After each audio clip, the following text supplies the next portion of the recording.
Peoples, good evening. It is Wednesday, January 10th, and I am here with your geopolitical news. By the time you guys get this report, right now it's about a quarter to 12 a.m. By the time you get this report, it'll be January 11th. It'll be Thursday, January 11th. Al Jazeera reports UN Security Council demands Houthis stop Red Sea shipping attacks. Resolution backed by 11 members also calls for the immediate release of the seized Galaxy Leader's multinational crew. The UN Security Council has passed a resolution demanding Yemen's Houthis end attacks on ships in the Red Sea and free the Japanese operated Galaxy Leader that was seized last year.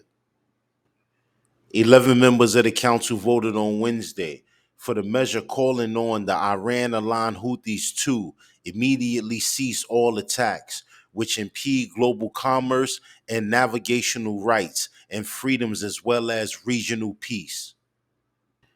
I'd like to say to the UN Security Council, who cares what you want? Who cares about your demands? The whole world is demanding a ceasefire. And it seems as if those in positions of absolute power, their ears are closed. So the Houthi rebels have responded. And the Houthi rebels have responded in a manner of seizing certain ships, not all ships.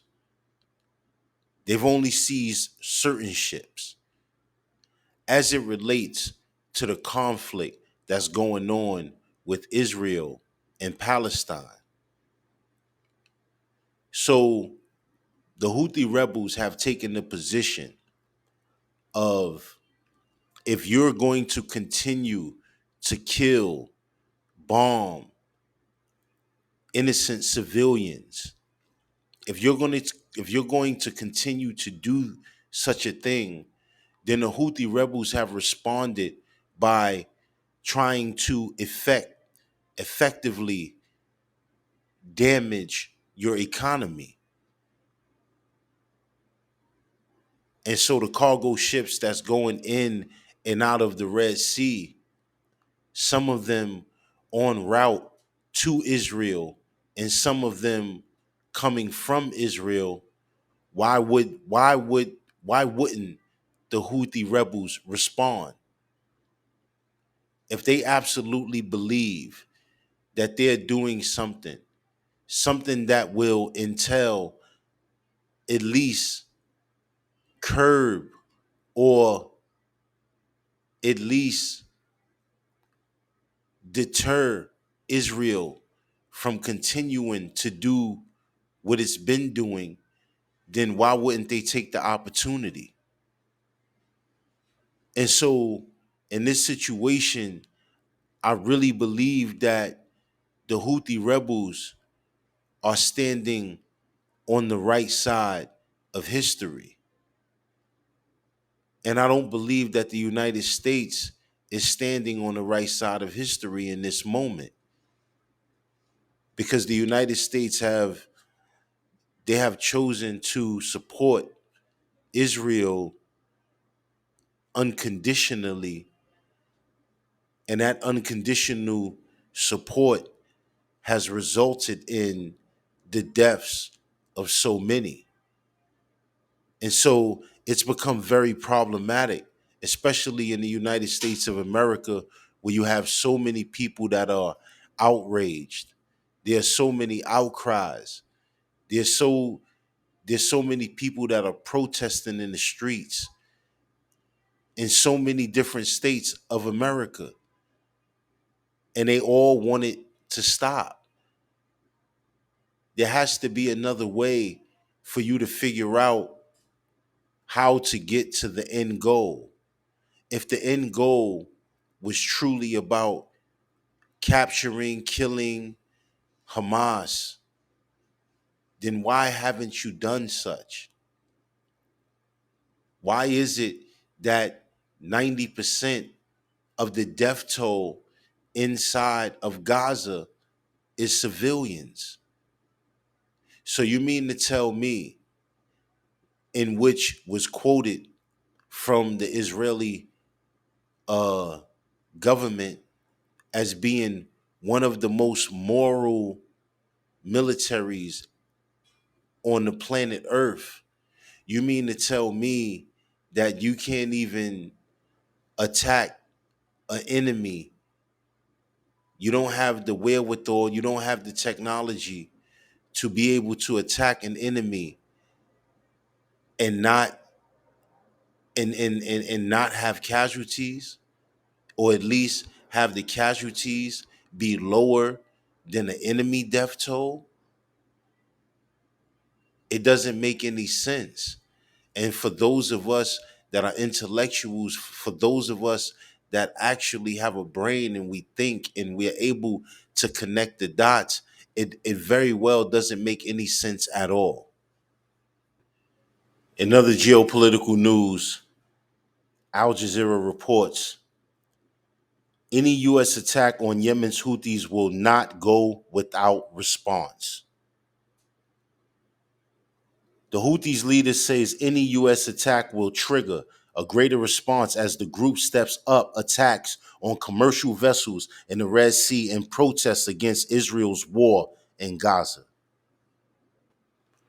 Any attack will not remain without a response. The response will be greater than the attack that was carried out with 20 drones and a number of missiles, the Houthi leader said, referring to a strike on Wednesday when Houthi drones and missiles targeted U.S. and United Kingdom ships in the largest single attack yet on foreign vessels. I think I actually like the Houthi rebels. So not only are they attacking vessels in the Red Sea, but they're also doubling down on their position as it relates to Israel and Palestine. And so there was an attack, a drone attack that was carried out, and the United States intercepted this attack. But what the Houthi rebels are promising is that the next attack will be far greater and far worse than that attack was. And so to say that tensions are rising in the Middle East, to say that we're moving closer to a regional war, it is at this point an absolute understatement. And so Israel will have you believe that the main objective is to dismantle Hamas, to totally destroy Hamas, to kill Hamas. But if you have all of these other players in the region, so to say, then it won't just be about destroying Hamas, now will it? Because the Houthi rebels are attacking. Hezbollah is another issue. And there's so many other, regimes and other rebel forces and freedom fighters in that region. So it won't just be about killing Hamas, because other people have stepped up to the plate. Other people have responded, and the Houthi rebels are one of them. So now, after you're done, supposedly, with Hamas, which in my opinion, you will never be done with Hamas, it will just continue. It will, you know, it will grow again, and it will continue. And so you will never get rid of Hamas. And so the enemy for you will just change faces, because the enemy is not just Hamas for you. Now it's, like I said, the Houthi rebels, Hezbollah, and whatever other actors are in the region that are also freedom fighters as well, that you will deem terrorist organizations, because they're standing up and they're against the atrocities that's being committed by the Israeli government. And I'm gonna stop using certain words in my videos because they're flagging my videos. They're age restricting my videos because of some of the wording that I'm using in my content. And so, as emotional as I feel about this situation, as hurt as I feel about this situation, as disappointed in my own country as I am concerning this situation, I'm going to refrain from using that type of language because I don't want the videos to be flagged. I want this information to reach the audience and the people that it needs to reach, because this is of the greatest importance. And so when I talk about these situations, as I'm reflecting on what's going on with the Houthi rebels, I sit here and I think, what is the next course of action for Israel after they deal with the Palestinians? After they deal with supposedly is their mission of ending Hamas or killing Hamas or bringing Hamas to justice for October 7th, what is the next course of action? Because Hamas is not alone in that region. I know you would love to paint the picture to the rest of the world that Hamas stands alone, but they do not. And I don't believe that they ever will. Staying on this topic, I want to bring you guys to the YouTube platform. NBC News has breaking news. US UK launch strikes against targets in Houthi controlled Yemen. So now, this is obviously something that the United States has just done and just carried out within the last several hours. And so this is a breaking news report. I'm going to share a little bit of this video with you guys.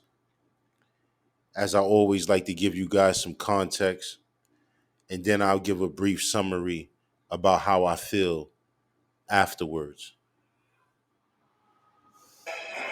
We have some significant breaking news just into us, as we have learned now that the U.S. and British military have launched strikes against targets in Yemen, areas of Yemen controlled by the Houthis. This is according to two U.S. officials. This, of course, comes in the wake of those Houthi rebel strikes on ships in the Red Sea, those strikes on commercial ships that we've been talking about now for weeks. It is, of course, the potential for a big escalation of the growing conflict in the Middle East. We've got team coverage. So now, as you see, this has just happened.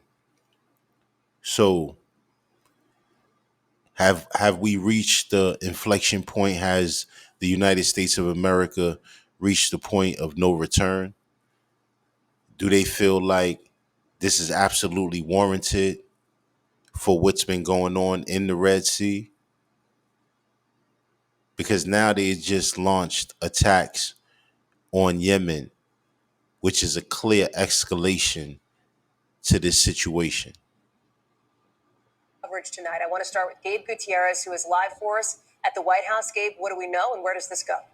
Oh, well, hi there, Hallie. As you mentioned, two sources confirmed to us that the U.S. and British forces have started strikes against Houthi targets inside Yemen. Now, this is an escalation Hallie, there the U.S. had been trying to prevent or had retaliatory strikes against.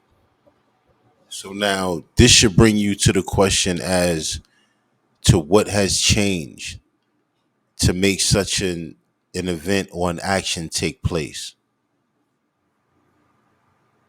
Against Houthi forces before, but these are the first land-based retaliatory strikes that the U.S.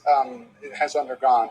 Now, they targeted multiple locations inside Yemen with fighter jets and tomahawks fired from Navy ships. Now, Hallie, this comes after the White House has repeatedly warned the Houthis over the last several weeks to essentially knock it off. Now, none of these warnings had apparently.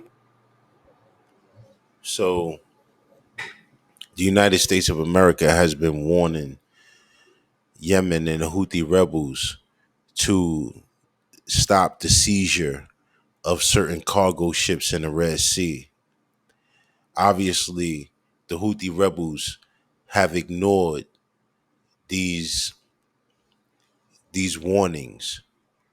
And so the same way they ignored the warnings is the same way that Israel is ignoring the ceasefire cries from more than 90% of the globe. More than 90% of the world is calling for a ceasefire, and Israel is ignoring those calls. And so Yemen and the Houthi rebels have ignored the calls and the warnings of the United States of America. Worked.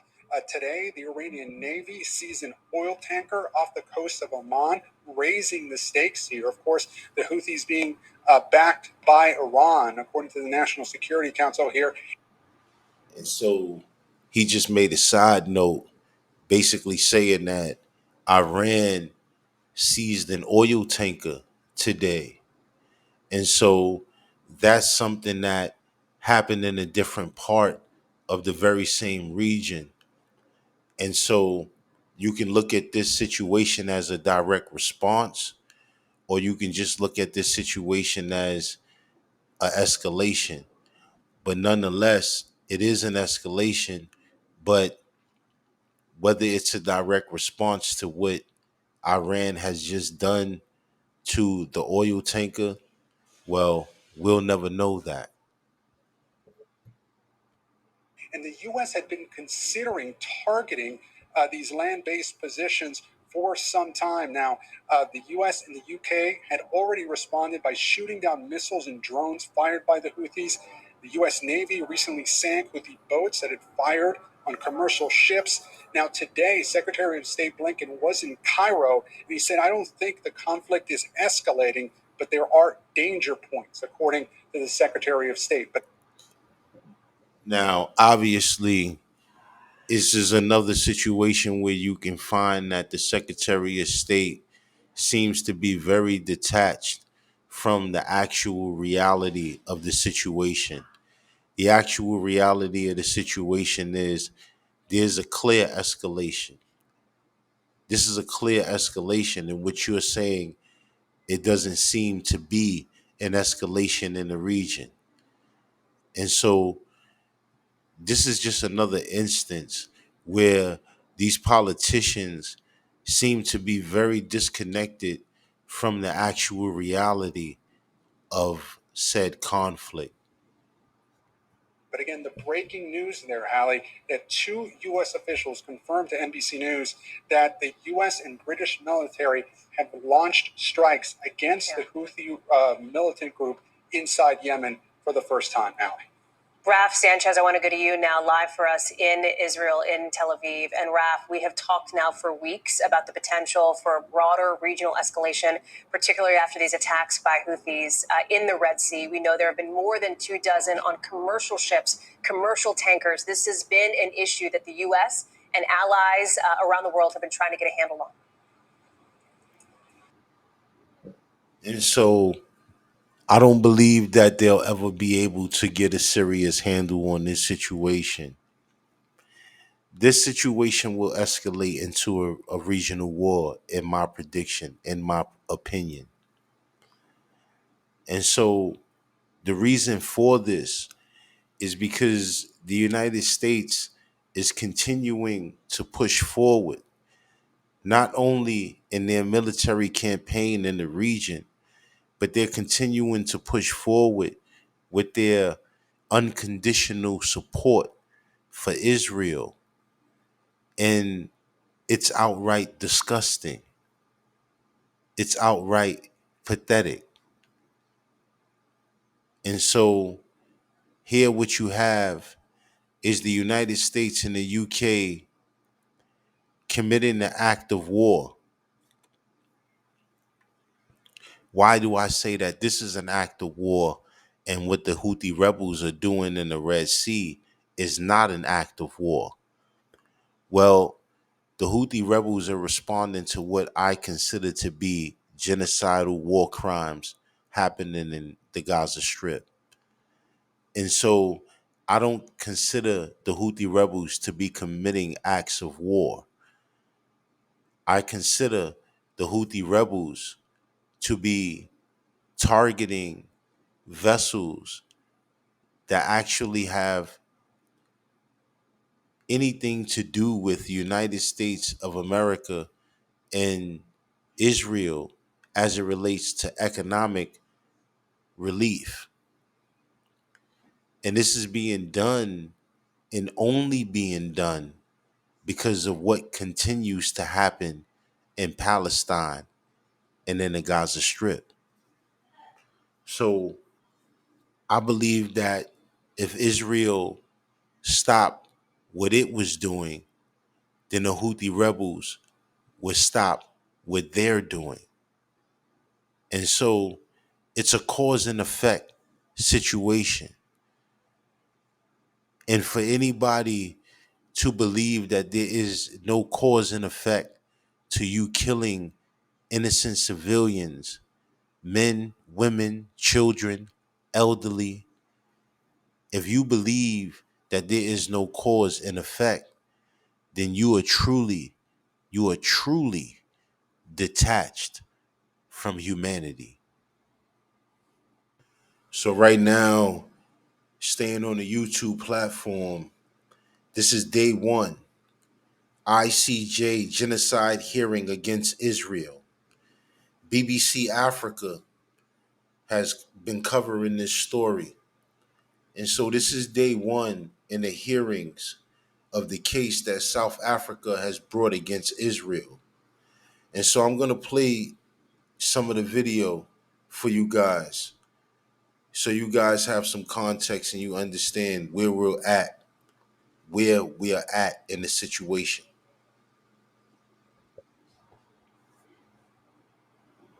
Lawyers for the South African government have outlined their case to the UN's top court, alleging that Israel's military offensive in Gaza amounts to genocide. They told the International Court of Justice at The Hague that the 3 months of bombardment violated the Genocide Convention of 1948. South Africa also alleges that Israel had genocidal intent against Palestinians in Gaza, nurtured at the highest level of state. Israel has dismissed the case as a So now they brought the case of genocide. Now, I don't know, I just heard what he just said about genocidal intent. And so I don't know how that will be able to be to be uh to be proven or to be acknowledged, because genocidal intent, you will have to actually prove that one intended to do such things. But at the same time, I believe that there have been comments that have been made by certain members of the Israeli government that would warrant an investigation into the intent of that government and its military. atrocious and baseless. Its lawyers will begin their response tomorrow. South Africa is calling for an immediate halt to the Israeli military operation. Let's start this hour by hearing how lawyers outlined the case against Israel. The material confirms the rights in issue and their violation, that Israel has committed and is committing acts capable of being characterized as genocidal. You have heard from Ms. Hassim about direct extermination of thousands of people and children of the Palestinian population in Gaza since 7 October last year.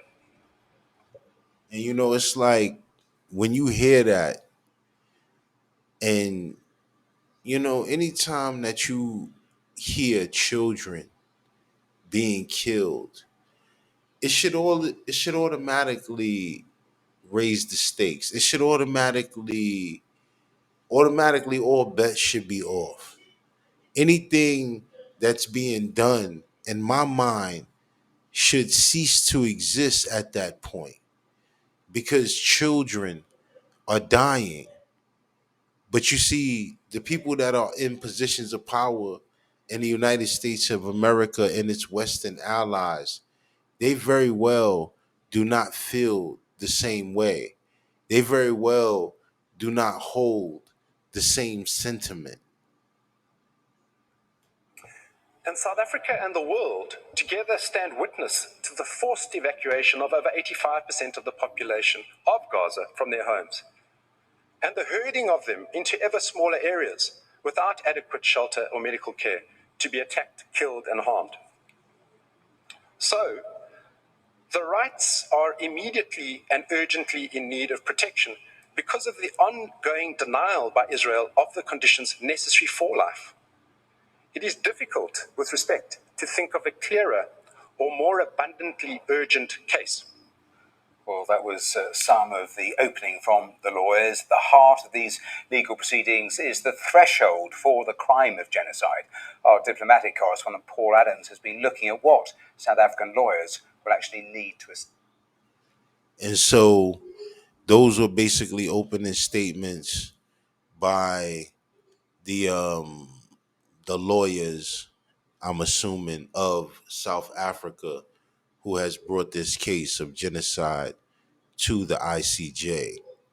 And so this is a situation that's going to be drug out. This is not something that will happen overnight. This is not a decision that will be made overnight.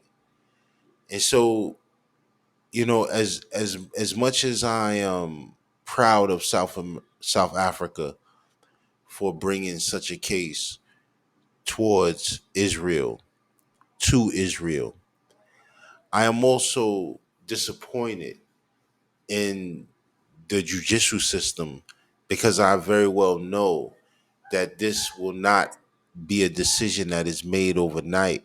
And not only is it a decision that will not be made overnight, but it will not stop what is happening in the Gaza Strip at this very moment.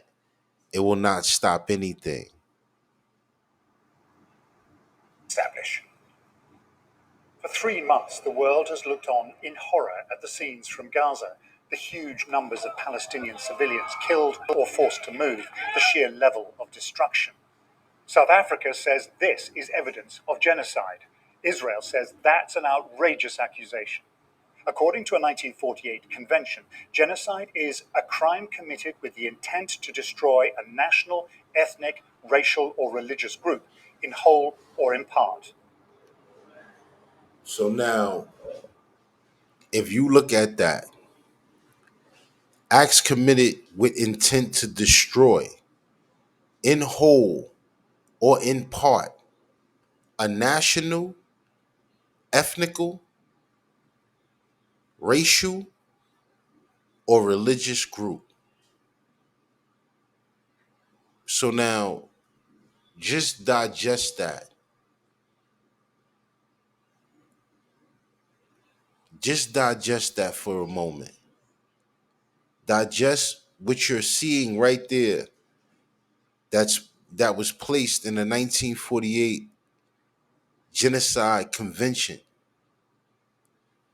and then bring into contrast what you've been seeing, what you've been witnessing in real time in the Gaza Strip. That, South Africa says, is what Israel is doing in Gaza. Just look at the statistics. Israel has killed more than 23,000 Palestinians. More than 300,000 housing units have been damaged or destroyed, and around 85% of the population has been displaced. There's no place in Gaza that is safe. We've seen the number of people that Israel has killed, but not just killed and wounded, but they've destroyed the infrastructure and made it so that life in Gaza is no longer possible. Then there's the question of Israel's intent. Look at what Israeli politicians have been saying since October the 7th. Israel's president, it's an entire nation out there that's responsible. Its hardline Minister for National Security, they're all terrorists and they should also be destroyed. And the Deputy Speaker of... So now you begin to see the individuals who are members of the government of Israel coming out and making statements that are actually in support of the case that South Africa has just made. Parliament. We all have one common goal: erasing the Gaza Strip from the face of the earth. But can any of this be said to be proof of genocide? Remember, this is... I guess the question that we'll all wait for is, will Israel be held accountable? Now, as I said, this is a situation that a decision will not be made for years to come. And by that time, I can only imagine that the conflict will not only be over, but the individuals who were involved in committing the acts and giving the okay for the acts to be committed, I can only imagine that these individuals will not be in office anymore. And so, you know, it's the same thing time and time again. Right now in the United States of America, we are in an election year. 2024 is an election year for the presidency of the United States of America. And so what I believe is happening, or what will happen throughout this year, is they will try their hardest to not only change the narrative, but to also repeal what they have done. And at this point, I don't very well see how they will be able to. Drop a comment in the comment section. Let me know how you feel about this. Did you know about these situations? How does this make you feel? Drop a comment in the comment section, and always remember, stay vigilant, stay safe. Peace.